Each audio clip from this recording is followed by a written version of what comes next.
한 번 더 할까요? 잘 오셨습니다. 네, 반갑습니다. 오늘은 추수감사절과 또 우리 또 임직자들의 임직 감사 예배로 함께 드릴까 합니다. 늘 감사절이 되면 정말 우리가 하나님께 정말 한 해를 돌이켜 보면서 늘 감사하는 마음을 우리가 품고 또 드릴 수 있으면 드리는 것, 그런 것이 우리에게 허용하고 또 이런 것이 우리가 늘 감사가 아닌가 싶습니다. 오늘 말씀은 추수감사절이 왜 교회에서 이토록 중요한지에 대해서 잠깐 설명드릴까 합니다. 영국에서 왕권 신수술을 옹호하던 영국 성공회와 정말 신앙의 자유를 갈망하는 자들 간의 갈등으로 인해서 영국에서 떠나서 바로 새로운 신대륙을 떠난 자들이 있습니다. 우리는 그들을 청교도라고 말하고 있습니다. 그들은 신앙의 자유를 얻기 위해서 네덜란드로 갔다가 다시 미국으로 두 척의 배가 신대륙을 향해서 떠납니다. 이 중에 한 척의 배는 중간 돌아가고 나머지 마침내 1620년 10월 29일 날 110명을 태운 메이플라워가 지금의 미국 땅인 매사추세츠에 상륙합니다. 첫 겨울을 지나서 인디언들 공격을 받고 식량 부족으로 인해 함께 온 사람들이 절반이 죽게 됩니다. 그들은 오직 신앙의 자유를 찾아서 그 땅을 향했는데 말입니다. 3년이 지나고 천신만고 끝에 수확의 기쁨을 얻은 그들은 오늘과 같이 추수감사절을 지켰습니다. 그 당시 매사추세츠 초대 지사인 윌리엄 브래포드가 이렇게 말했습니다. 위대한 하나님 아버지께서 옥수수와 밀과 완두콩과 땅콩과 호박 등 많은 채소를 풍부하게 거두게 하셨고 숲에는 사냥감이 많게 하셨고 바다에는 생선으로 가득 차 있고 인디언들과 맹수의 위험에서 우리를 지켜주셨고 정말 각종 질병에서 구해 주셨습니다. 라고 우리의 양심에 따라 우리의 신앙의 자유를 따라 하나님께 정말 자유로운 그 예배가 이 추수감사절의 유래입니다.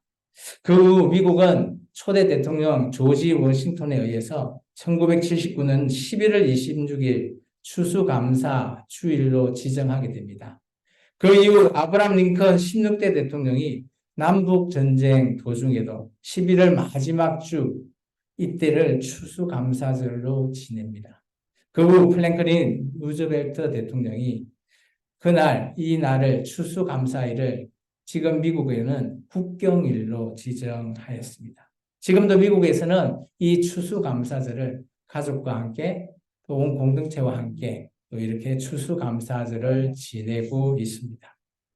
여러분과 내가 구해야 될 것은 하나님을 구하고 하나님의 말씀을 통한 우리의 신앙의 자유를 구하는 겁니다. 하나님의 여호와의 말씀을 구하는 사람, 하나님의 여호와 말씀을 구하는 민족은 하나님께서 반드시 그 편에 서서 싸워주실 줄 믿으시기 바랍니다. 오늘 본문의 말씀은 사도 바울이 골로새에 있는 교회에게 선포한 메시지입니다. 예수 믿기 전에 우리는 엄랑과 부정과 사욕과 악독과 정욕과 탐심으로 우리가 우상 숭배하였다.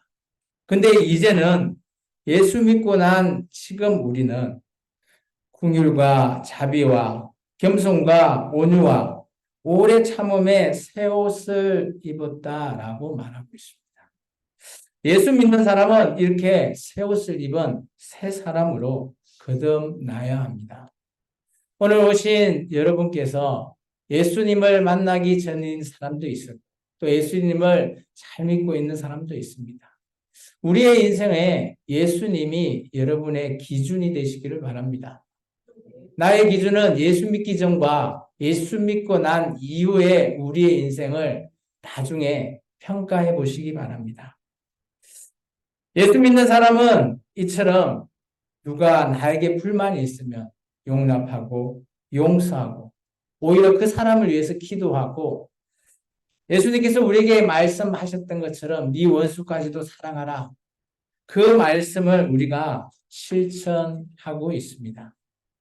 그리스도 예수를 믿는 사람은 어떻게 이처럼 나와 원수 같은 사람을 용납하고 또 기도하고 그들을 용서할 수 있을까요? 그것은 바로 예수님이 우리에게 주신 평강이 우리 마음에 있기 때문입니다. 오늘 본문 3장 15절은 이렇게 말하고 있습니다. 그리스도의 평강이 너희 마음을 주장하게 하라. 오늘 우리의 마음을 우리가 주장하는 것, 그것은 당연하다고 오늘 우리 시대의 모든 사람들은 그렇게 생각하고 있습니다.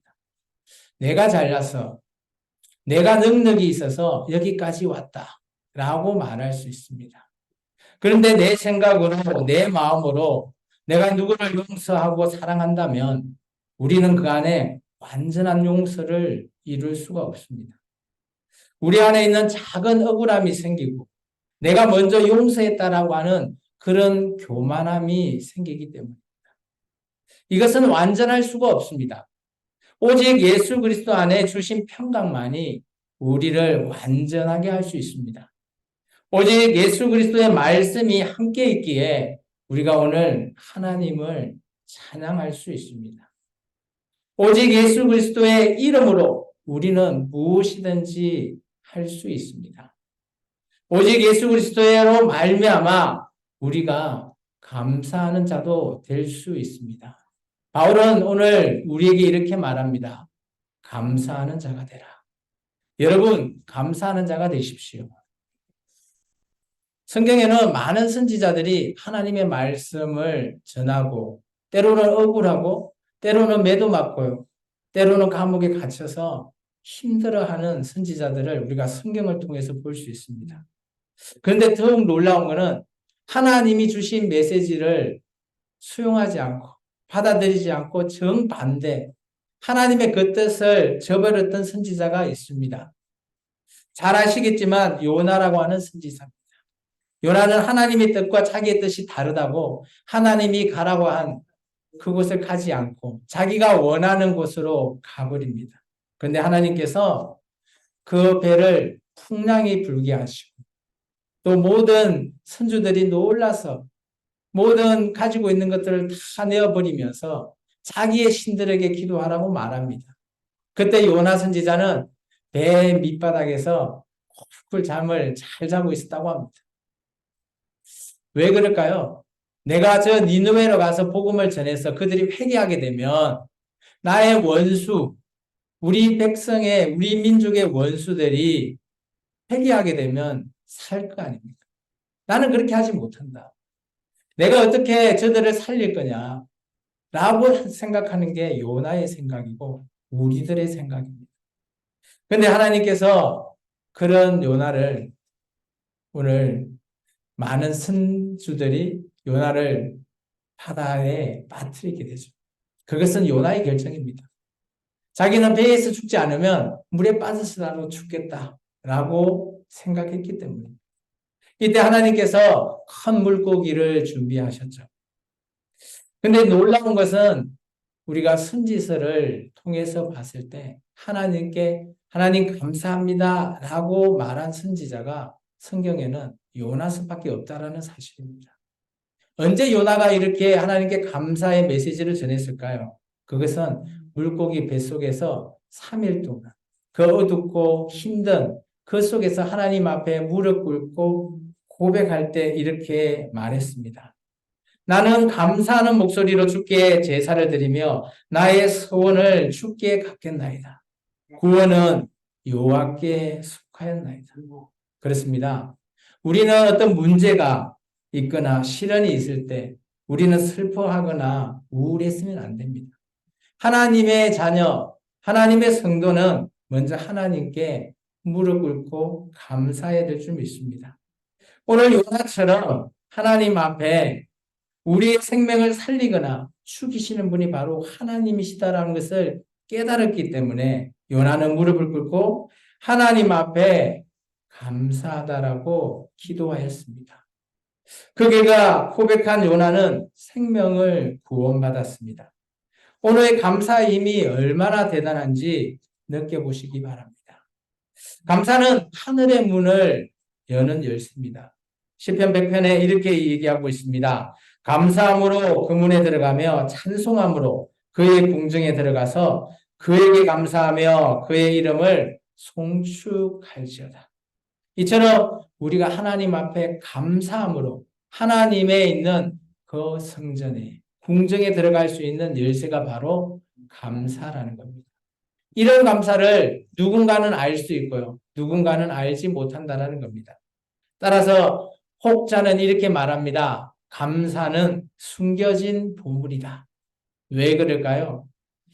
누구에게는 보이기 때문에 이 감사는 보물로 보이고요. 누구에게는 아무리 보물이라도 줬을 때, 그지, 걔가 다이아몬드를 봤을 때 이게 다이아몬드인지 알지 못하듯이, 정말 이 감사라는 것을 알지 못하는 자들은 이 감사의 존재의 가치를 알지 못하기 때문입니다. 오늘 여러분께서는 언제나 감사가 터져야 합니다. 감사가 터져야 내가 살고, 감사는 우리의 삶의 전체를 변화시킬 수 있기 때문입니다. 감사는 또한 그저 생기는 것이 아닙니다.